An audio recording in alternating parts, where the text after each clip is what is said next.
new Fallout television series freshly released, a lot of people have been discussing and diving into the world of the Fallout franchise, particularly the elusive timeline. When did all this happen? Where did our world converge from theirs? What's with the vault tech, the war, and the aliens? Well, today we'll be diving into a few of these issues. Welcome to this week's installment of Let's Talk About, the internet series where I yap about my hyperfixations for about an hour, and you all hopefully learn something, even if it's just for fun. This time around, we're starting a journey into the realm of post-apocalypse, before the apocalypse, and before the wars. Welcome to Fallout's early history. I also wanted to say thank you to the Fallout Fandom Wiki editors and fandom researchers for making this possible. I'm super excited to be breaking into the scene of the Fallout fandom with y'all, and I really admire all of the work that fandom wiki editors do. Before we begin, I just want to make it known that deviations from the real world's timeline as we know it will be noted minimally in this video. I'm a gamer and a creative, not a historian. All events are mentioned or referenced in-game or during the Fallout series, and I claim no responsibility for any of this information being historically accurate to reality. Just want to make that known. Our first notch of exploration is sometime prior to 11,000 BCE. We'll return to this point later in our Fallout episodes, but just remember that this year is important. An alleged extraterrestrial precursor to humanity exists somewhere below ground. In the timeline proper, as we know it, we begin with two real-world events. In 1066 CE, on March 14th, the Battle of Hastings was fought. Now, the Battle of Hastings was the beginning of the Norman conquest of England, led by William the Conqueror, or William the Duke of Normandy. They're the same person. The battle was fought slightly northwest of Hastings between the Norman French army and an English army under the Anglo-Saxon King Harold Godwinson. The Normans won this one, and the preceding conquest resulted in the royal line as we now know it. About a century and a half later, in 1215 CE, the Magna Carta was written and signed. Now, by 1215, the throne of England had passed hands several times. There had been numerous royal rivalries, rebellions, at least one civil war, and who knows what else. Historians know, but I'm not them, you know? At this point, King John of England is on the throne. He's a direct descendant of that William the Conqueror guy, but a lot less cool. After 2 decades of trying and failing to win one over on France, a bunch of John's barons had enough of his shit and got together to rebel against him. They were unhappy with the fiscal policies he'd developed to sustain his unsuccessful imperial efforts, and for the way he treated a lot of the nobles. The Magna Carta was drafted as a peace treaty between the king and his barons, severely limiting his power as a king. In Fallout 3, you can find and collect a copy of the Magna Carta from the National Archives through the quest Stealing Independence. Our next stop is about 1603, which is Toshiro Keigo's abduction. I hope I am pronouncing his name correctly. This takes place sometime during the Tokugawa shogunate, or the Edo shogunate. The mothership Zeta abducts Toshiro Again, I hope I'm pronouncing these names correctly. Again, I'm neither a historian nor do I speak Japanese.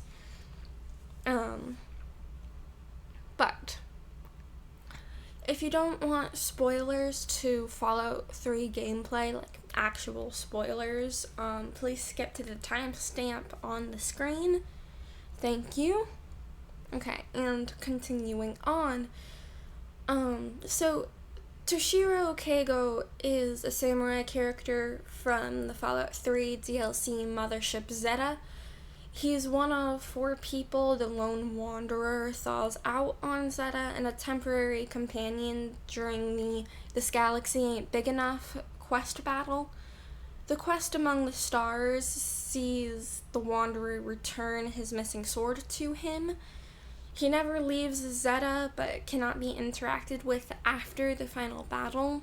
He doesn't speak English, and the player character doesn't speak 16th century Japanese, so conversations with him are stilted, but you get the gist of each other through tone, gestures, and observations. In 1605, November 4th to November 5th was the Guy Fawkes et al. Arrest. So, there was this thing called the Gunpowder Plot. It was a failed assassination attempt on England's King James I and the Parliament. It was organized by Robert Catesby, as an effort to end government persecution of Roman Catholics. The hope was to replace the Protestant government with Catholic leadership. However, around midnight on November 4th, Guy Fawkes, one of the conspirators, was discovered in the cellar of the Parliament building with barrels of gunpowder. The plan had been to blow the whole place, King included. Fawkes and the others were arrested, tried, and executed for treason by the end of the 5th. Now, every November 5th, England sees Guy Fawkes Day, where effigies of Fawkes are burnt. In 1612 CE, we have the point lookout deviation. Now, this is something that is very interesting. So, in reality, Captain John Smith landed ashore at Point Lookout in 1608, just a year after establishing the Jamestown colony in Virginia. However, in Fallout, Smith doesn't come ashore there until 1612. It seems that this deviation kicked off further deviations, such as the Ark and Dove deviation, which we'll get to in a little bit. As a location, Point Lookout is only available in the Fallout 3 DLC of the same name. The Lone Wanderer can spend an awful lot of time here.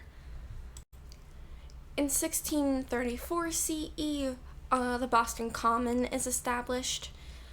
The Boston Common is considered the oldest public park in the U.S. It's played an important role in the history of landscape architecture, the military, politics, conservation, and recreation in Massachusetts. Now, in 1634, the people of Boston, Massachusetts Bay Colony at that point, I believe, voted to tax each house 6 shillings to purchase William Blackstone's farm as a community common. Thus, the common was born. It's still an important cultural piece of land, so much so that it's a main location in Fallout 4. In the Fallout universe, Boston Common is home to the Swan, Torbots, and Vault 114. All Boston locations, to my knowledge, are only available in Fallout 4. Now, in 1634 still, on March 25th, we have the Ark and Dove deviation, which I mentioned just a little earlier when discussing the Point Lookout deviation.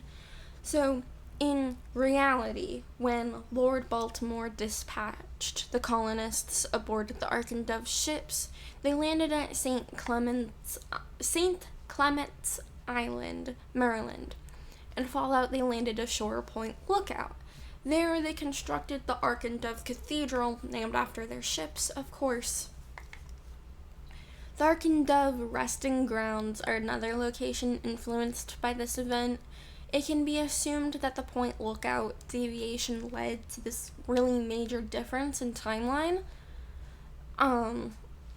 The cathedral and the resting grounds are part of the Point Lookout DLC in Fallout 3. They're home to smugglers, swamp folk, feral ghouls, and 3 quests, hearing voices, walking with spirits, and tailing the tomboy. In 1660 CE, the old granary burying ground is established on Tremont Street within the Boston Commons. Its current name is from the adjacent granary that was built in the 1730s. The burying ground was never a granary. The granary was across from it at one point in the 1700s. That granary was torn down and replaced by the Park Street Church in 1809. The name for the burying grounds persisted, of course. In Fallout, it is Boston's oldest surviving burial ground. There are a variety of references to other historical moments within and around the burying ground.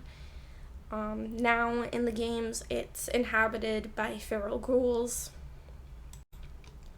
In 1680 CE, the Paul Revere House was built. It's unmarked in-game, but the Paul Revere House is the oldest standing building in Boston, even post-bombings. Outside the building, there's a Freedom Trail marker, a pre-war plaque about Revere, and the plaque reads, "Built in 1680, this wooden building is the oldest structure in all of Boston. In 1770, this home was bought by famed patriot Paul Revere. Revere dwelled here with his family, including his 16 children, until 1800. Paul Revere was living here when he made his famous midnight ride to Lexington and Concord to warn Samuel Adams and John Hancock that redcoats were en route to arrest them and seize the militia weaponry." End quote. It's generally considered a myth that Revere made that journey. In 1690 CE, Public Occurrences was published for the first time. Now, Public Occurrences, both foreign and domestic, was the first multi-page newspaper published in British colonial America. Its first issue carried an account that, quote, offended the colonial governor, and the paper was promptly closed by colonial authorities days after. No other paper was published in the colonies for over a decade. In 1692 CE, the famed witch trials began in Salem, particularly Salem Village, rather than Salem Town, as is now the ultra-famous tourist stop. The trials of Salem, Massachusetts are pretty infamous. During the trials, numerous Salem Village residents accused others, mostly Protestants, the impoverished, slaves, and just generally disliked folks, of, quote, witchcraft.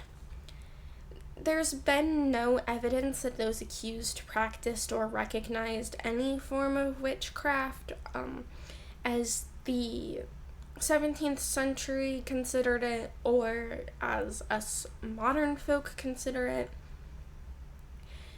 Regardless, the accused were arrested, tried, and often hanged. Some were stoned, and a lot of people just died in jail or were released. These events made the larger neighboring establishment, Salem Town, a tourist location, as I mentioned previously. Salem Town was the more affluent establishment of the two, so it's pretty understandable why that location became the place associated with the witch trials. After the Great War, the town's residents worked to make it a secure settlement with a lot of success until an onslaught of mirelurks sometime before the sole survivor arrives in Fallout 4. It's home to 2 quests, the Devil's Due and Gun Run. In the Mothership Zeta add-on for Fallout 3, Fallout Shelter, and Fallout 76, the location is also mentioned. Now, in a similar turn, on May 17th, 1697 CE, Andrew Endicott was abducted from his home in Salem Village.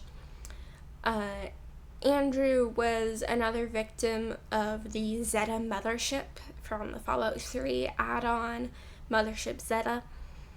A recorded log found in-game enlightens the lone survivor to some of his story, which the aliens asked him to record. He's pretty fearful of the aliens, and honestly, rightly so. I would be too. In 1711 CE, the Great Fire in Boston happens. Kind of. So, the Great Fire is a term that's been applied to the fire conflagration of 1716, which, compared to the 1711 fire, was much more devastating. However, the 1711 conflagration destroyed the establishment's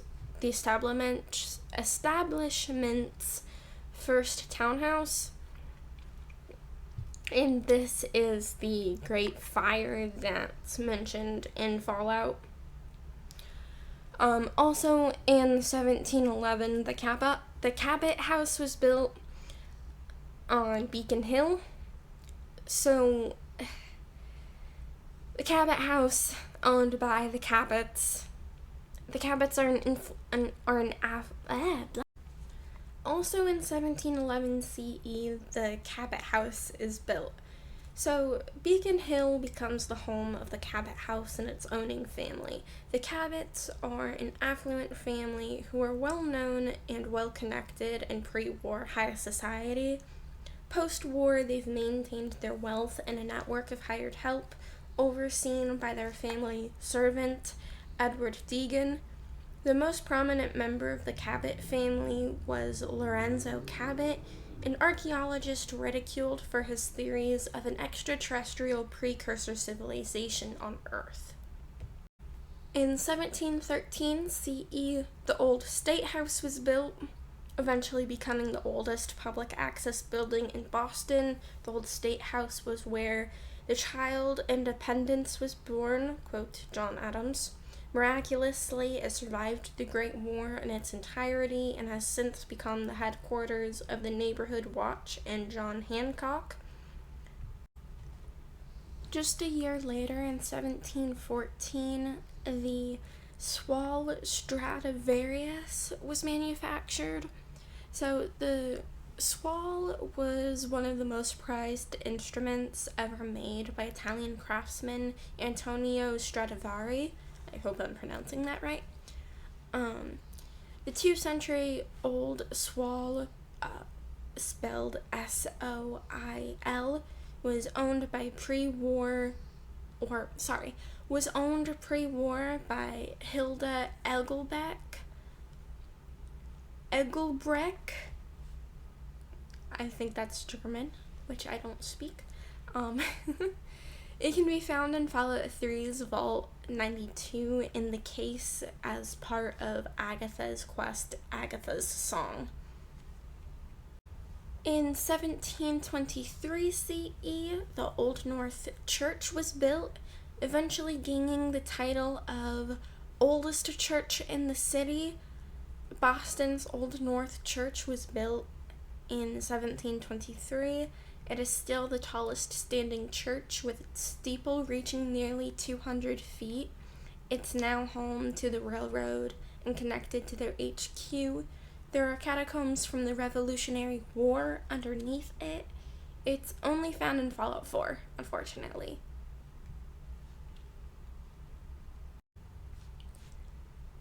In 1733 CE, Trinity Church is a parish of the Episcopal Diocese of Massachusetts, and the original site on Summer Street was burned down in the Great Fire of Boston of 1872. The current church was erected under Rector Phillips Brooks. In the 1870s, the sole survivor can explore it so long as they are ready to confront several mutants. It's a location in many quests, including Cleansing the Commonwealth, Diamond City's Most Wanted, Leading by Example, and Randolph Safe House. In 1742 CE, two things happen. Firstly, the Faneuil Hall is completed and donated. Nicknamed the Cradle of Liberty, Faneuil Hall was donated to the city of Boston by Peter Faneuil, and it later served as a commercial hub in colonial Massachusetts. Shem Drown's gilded grasshopper, constructed that year, sits at the top. The sole survivor can explore it in Fallout 4. On May 25th, the gilded grasshopper is created. Now, in Fallout 4, the grasshopper is a unique junk item and part of the quest, the gilded grasshopper, after which it has no other uses. It was created by Shem Drown and placed atop Faneuil Hall. In Fallout 4, it's found as a wind vane on the top of the building, but a replica can be found in Fallout 76 in Appalachian Antiques. However, it cannot be picked up. In 1755 CE, the Cape Ann earthquake happens. The Cape Ann quake damaged much of Massachusetts, including the colony of Boston. It remains the largest earthquake in the history of Massachusetts. While no one was killed, the East Coast saw a load of physical damages, including Boston and its Faneuil Hall. The gilded grasshopper was damaged. In 1768 CE, on June 28th, the gilded grasshopper is restored. Shem Drown's son, Thomas, restores and returns the gilded grasshopper to the top of Faneuil Hall in Boston. He placed a note inside the grasshopper, which, according to Marty Bullfinch, leads to Shem's treasure. The note is a minorly altered version of a real letter placed inside the hopper in Boston. The only difference between them is the line about Drown's treasure. In Fallout 4, the note leads to Shem's burial and a variety of items buried with him. In the timeline, we're now on the brink of the Revolutionary War, which we'll pick back up in our next episode of Fallout discussion. For now, I hope you've enjoyed. I hope your urge to explore the worlds of Fallout has been tickled, and I hope you'll like, comment, and subscribe/follow me here and on my socials. My link tree is in the description of this video. I hope you have a wonderful time. Bye-bye!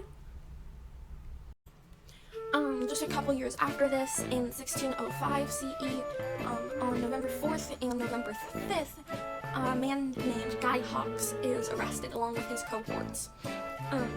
So Guy Hawks and his cohorts did this thing called the Gunpowder Plot. The gunpowder plot was a failed assassination attempt on England's King James I in the Parliament. It was organized by Robert Catesby as an effort to end government persecution of Roman Catholics. The hope was to replace the Protestant government with Catholic leadership. However, around midnight on November 4th, Guy Hawkes, again one of the conspirators, was discovered in the cellar of the Parliament building with barrels of gunpowder. The plan had been to blow the whole place, King included. Fox and the others were arrested, tried, and executed for treason. By the end of the